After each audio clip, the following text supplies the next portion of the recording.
Hi everyone, it's Kerry Jeffrey from Emotional Autoimmunity here, and I thought I'd do another little reintroduction because there's a whole lot of new followers to the page. Thank you very much, and a whole lot of new people liking and following, which is fantastic.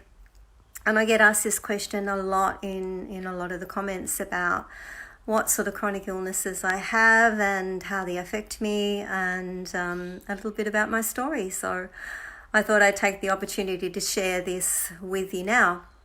So I have 3 autoimmune conditions, and my first one was diagnosed almost 20 years ago now, and that is antiphospholipid syndrome. Now, at the time, there was still a lot of debate among doctors and professors and a whole lot of researchers about whether it was an actual genuine condition or not.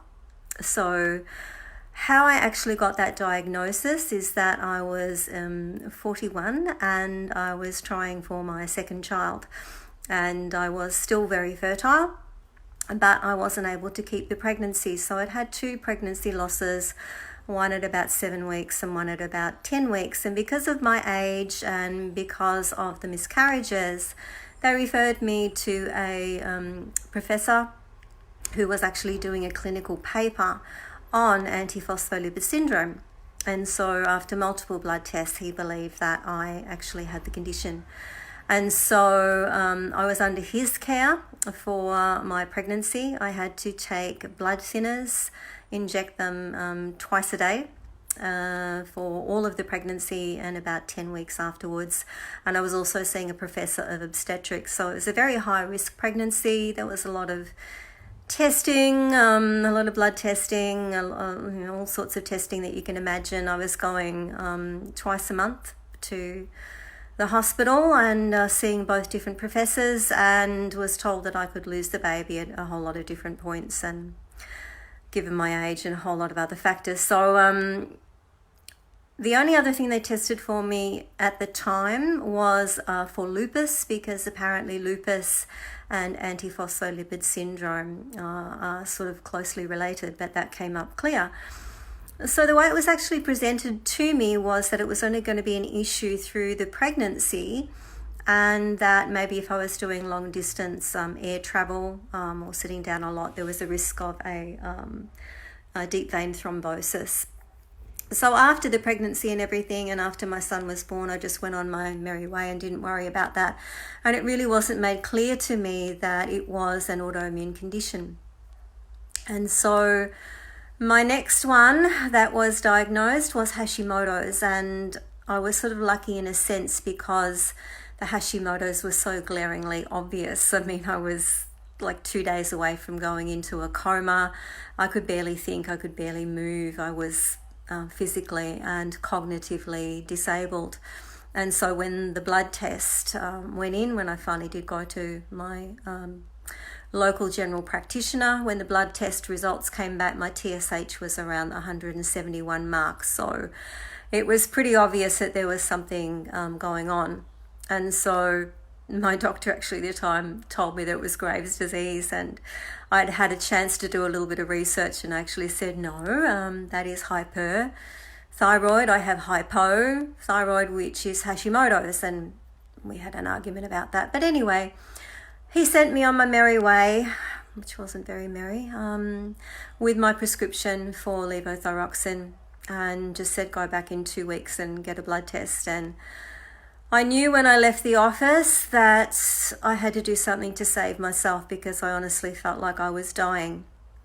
And when I finally did go and find a doctor who would do more than a TSH test, it turned out that I was pretty spot on that. My kidneys and my liver were only, at less than 50% function. I was profoundly disabled. There was so little thyroid hormones in my bloodstream and available to my body that my new doctor, who's very caring and compassionate, actually said, look, don't walk fast, don't run, don't exert yourself in any way. You could actually go into heart failure. So it's really important that you do as little as possible until we can get your thyroid hormone levels up, which took quite a bit of time. So my recovery was a very, very slow one. It was a lot of self-experimentation. I've done many things over the past 6 years, and that's still an ongoing process. So that was the second diagnosis, which is Hashimoto's. And then after I'd been reading, because all I pretty much did for the first year with my poor old foggy brain was to try and research and find out as much as I could about Hashimoto's and autoimmune conditions in general. Because Hashimoto's is generally linked to celiac disease or gluten intolerance, I suggested to my doctor that perhaps we should do a test for the antibodies for that as well. So I came back with the antibodies were there for gluten. And so I talked about, should we do any further testing for that? And the doctor said, well, look, as far as I'm concerned, if you've got the antibodies, then you've got the disease. And you would have to go back on a gluten-filled diet, to do to try and, ramp up the symptoms and make them worse. So we do the biopsy, and there's risks with the biopsy as well. So considering that you've already gone gluten-free and changed your diet, I don't really see any point to putting yourself through that. And I thought that was a pretty good idea as well. So that was the third one. So celiac disease got diagnosed probably about a year after that. And that was actually a really worthwhile one to do, because one of the other things that my doctor suggested was getting my children tested as well. So I got both my boys to go in and get their testing done for their thyroid and for celiac disease. And my eldest son came back actually with very high antibodies to gluten. So he was diagnosed with celiac disease as well, which is good because it's given him the opportunity to change his diet, which has improved how he feels. So that's pretty much my diagnosis story. As I said, it's been a long, slow road back to recovery. And I know a lot of people sort of look at me now and think, oh, wow, you look so healthy, and you seem to have so much energy, and you're working again and doing all those different sorts of things. And yeah, it has. It's been remarkable how much progress my body has made, how much progress in healing my body has done. And I've pretty much changed everything in my life, and that's still ongoing today. So managing the illnesses that I have is sort of part of my daily life now. And I originally started changing my diet to AIP. That was one of the first things that I did in the very second week after diagnosis. I changed my diet, went on natural desiccated thyroid. So that is actually the thyroid gland of pigs that is desiccated or dried and then powdered and encapsulated. If you're in Australia like me, you actually can get it. It's called thyroid extract.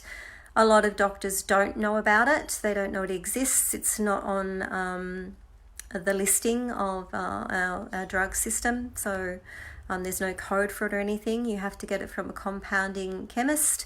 You have to pay for it out of pocket, and you need to know how to dose it because there's a very specific way that you start off on a very low dosage and gradually titrate that dose up until you reach your maximum where you are optimal.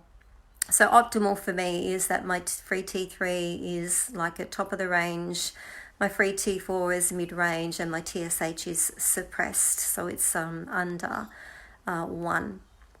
So yeah, you have to sort of know what you're doing and get some advice and guidance on that, but you definitely can get it here in Australia, and it's the source of all of it is in America, so it's shipped out from America to compounding pharmacies. So that's how I deal with that.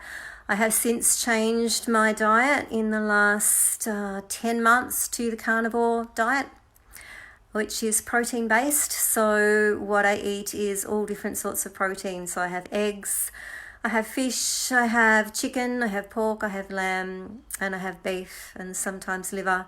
So basically anything protein. I don't do dairy because I have lactose intolerance as well. And I found with the carnivore diet that has taken my health to another level, especially emotionally and especially in the way that my brain works. And I've lost at this point around like 30 kilos or something, I think. So I just weighed myself this morning, and I'm at my lowest ever adult weight. So I've said that probably 5 times, but because my weight keeps going down, it's always now I'm at my lowest ever adult weight, which changes all the time, and I'm feeling a lot better. So you can read about that on the last 3 or 4 blog posts that I did about my big fat dietary experiment. So I go through that about why I no longer eat AOP, the reasons for that, why I decided to change my diet, and why I chose the carnivore diet. So is it for everyone? No, it's not for everyone. At this time in my life, because I'm pretty much just cooking for myself. My children are grown. I don't have to worry about feeding anybody else except for me. It's quick, it's easy. My meals are prepared in less than 10 minutes and the cleanup's done. So there's very little preparation. And I feel a lot better on it. So that's, in a nutshell, that is my chronic illness story. So thanks for watching and thanks for listening. I'm going to get on with my day, and I'll talk to you later. Bye.